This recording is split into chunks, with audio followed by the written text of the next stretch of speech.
right now, specifically, with the government shutdown going on, ostensibly, the reason Democrats are refusing to give Senate Republicans their votes is over healthcare. It is over the Affordable Care Act subsidies. Now, did when you guys were scheduling this, when planning this, did you know that this was coming? I We mean, no way. Yeah, I didn't. Did you, no, we Victoria? scheduled this back in, I think it had to have been August when we started making the base plan for all of this.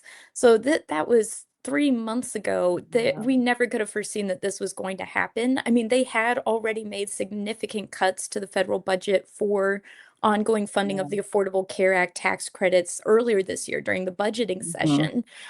So that had already been cut, and it just I appreciate that Senate Democrats are fighting to ensure that that program gets funded, because out here in rural Indiana, we are really going to suffer if they do not continue to fund those ACA tax credits for people to be able to afford health insurance through the federal marketplace, which is where a lot of people are getting their health insurance these days. If you work any sort of gig economy job, if you work as an independent contractor, if you work for a business where you're not working full time, so they're not required to give you any sort of personal benefits, you Mhm. rely on buying your own health insurance coverage.